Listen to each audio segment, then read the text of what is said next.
বিদ্যুৎ খাতের অর্থ লেনদেনের মূল নিয়ন্ত্রক ছিল ৫ জন। বিদ্যুৎ খাতে তারা পরিচিত ছিলেন পঞ্চপাণ্ডব নামে। প্রকল্প গ্রহণ, কারো পদায়ন বা বিদ্যুৎ সংক্রান্ত কোনো আর্থিক লেনদেনের বিষয়ে চূড়ান্ত সিদ্ধান্ত নিতেন তারা। তাদের হাতেই চলত দেশের বিদ্যুৎ খাত। তারা লুটেছেন বিপুল পরিমাণে অর্থ। পঞ্চপাণ্ডবের গডফাদার ছিলেন ৩ জন। গডফাদারদের কমিশন দিতেন বলে তাদের অপকর্মের জবাবদিহি করতে হতো না। এক কথায় তারা ছিলেন জবাবদিহিতার ঊর্ধ্বে। বিদ্যুৎ খাতেই পঞ্চপাণ্ডব ছিলেন সাবেক বিদ্যুৎ প্রতিমন্ত্রী নসরুল হামিদ বিপু, শেখ হাসিনার সাবেক মুখ্য সচিব ডক্টর আহমেদ কায়কাউস, প্রধানমন্ত্রীর সাবেক এসডিজি বিষয়ক সমন্বয়ক এবং সাবেক মুখ্য সচিব আবুল কালাম আজাদ, সামিট গ্রুপের আজিজ খান ও এস আলম।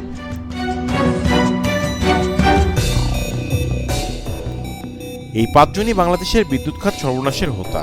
বিদ্যুৎ খাতে যেসব উদ্যোগ নেওয়া হয়েছে সবকিছুই করা হয়েছে তাদের লুটপাটের নীতিকে মুখ্য রেখে। বিদ্যুতে যেখানেই তারা লুটপাটের সুযোগ পেয়েছেন সেখানেই তারা চেটেপুটে খেয়েছেন। বিদ্যুতে স্বয়ংসম্পূর্ণতার ঢোল বাজিয়ে আসলে বিদ্যুৎ খাতে ১২টা বাজিয়েছেন তারা। অনুসন্ধানে বের হয়ে এসেছে পঞ্চপাণ্ডবের ৩ জন গডফাদারকে কমিশন দিয়ে বিদ্যুৎ খাতে নির্বিচারে লুণ্ঠন করতে পেরেছিলেন পতিত স্বৈরাচার সরকার।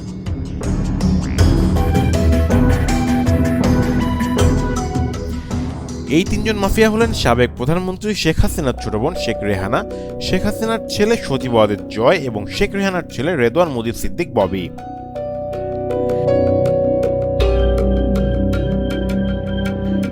৩ গডফাদার ছিলেন সাবেক প্রধানমন্ত্রীর অপত্য ছত্রছায়ায়।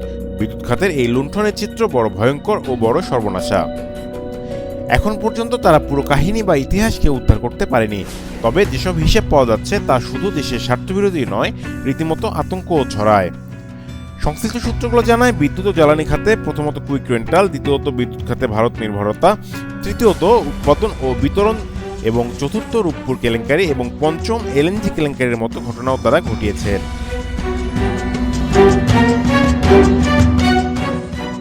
প্রায় ১৫.৫ বছর কোনো দরপত্র ছাড়াই বেসরকারি খাতে শতাধিক বিদ্যুৎ কেন্দ্র নির্মাণ করা হয়েছে, যার বেশিরভাগই কোনো কাজে লাগেনি। সরকারি হিসাবে উৎপাদন ক্ষমতা ২৫,০০০ মেগাওয়াট বলা হলেও লোডশেডিং মুক্ত থাকেনি বাংলাদেশ। এমনকি দেশের বিদ্যুতের প্রকৃত চাহিদা কত তার যথাযথ হিসাবও ছিল না বিদ্যুৎ উন্নয়ন বোর্ড পিডিবির কাছে।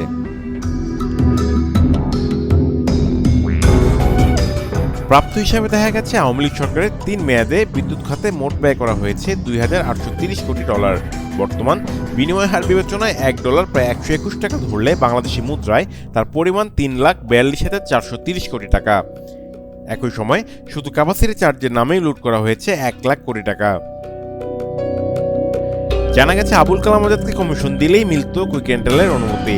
আওয়ামী লীগের বড় নেতা, পাতি নেতা, অনুগত ব্যবসায়ীরা পেয়েছেন কুইক রেন্টালের লাইসেন্স। এমনকি আসবাবপত্র নির্মাণ প্রতিষ্ঠান অটোবির মতো প্রতিষ্ঠানকেও দেওয়া হয়েছে বিদ্যুৎ উৎপাদনের অনুমতি।